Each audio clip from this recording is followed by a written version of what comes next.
Lumabas sa isang pag-aaral na ang Maguindanao ang may pinakamalaking porsyento ng mga nakaupong opisyal na galing sa political dynasties. At sa pagpapatuloy ng election series ng GMA News, tinutukan namin ang mga magkakaribal sa pagkagobernador sa Maguindanao kung saan laganap pa rin ang kahirapan at talamak ang mga private army. May report si Maki Pulido.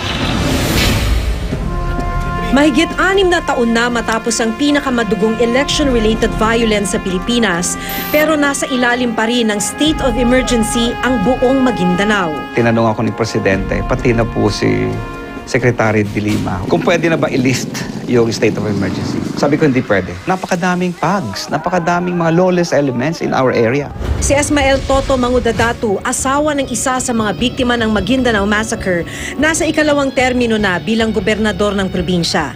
Pinakamatindi niyang karibal ngayong eleksyon, ang dating mayor ng Talaya na si Datu Ali Midtimbang, biyenan ni Zaldi Ampatuan na isa sa mga pangunahing akusado sa massacre. Kabilang din si Midtimbang sa mga suspect sa kaso. Wala akong kinalaman sa Maguindanao Massacre. Mapili mo yung kaibigan mo, pero yung maging manugang sa iyo, hindi mo mapili. Bukod kay Toto at Datu Ali, tumatakbo rin sa pagkagobernador ng probinsya sina Amelil Malagyok Jr., Khalil Abeb at Amer Hajinor.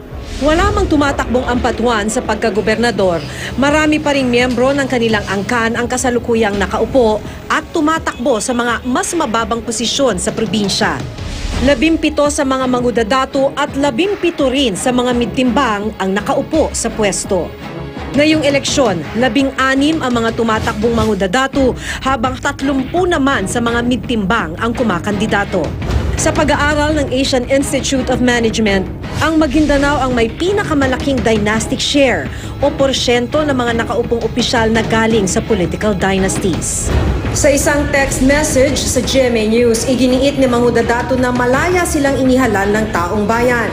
Wala rin daw enabling law na nagbabawal sa mga magkakamag-anak na manungkulan ng sabay-sabay. Ang bottom line raw sa pagpapatakbo ng gobyerno, performance. Itong munisipyo namin, mula noon pa, ay parang family municipality. Nagpalit-palitan kami. So tingin ko naman, wala namang masama basta kaya ng isang mamuno. Kasi pinipili naman ng kung sinong may kakayahan. Sa listahan ng Philippine Statistics Authority, 2 sa 5 pinakamahirap na bayan sa buong Pilipinas nandito sa Maguindanao. Isa itong bayan ng Datu Saudi Ampatuan at ang isa pa ay ang bayan ng Talayan. At dahil nagkalat pa rin ang mga armas at namamayagpag pa rin ang mga pribado at rebeldeng armadong grupo, isa ang Maguindanao sa mga lugar na mahigpit na binabantayan ng PNP. Maki Pulido, GMA News.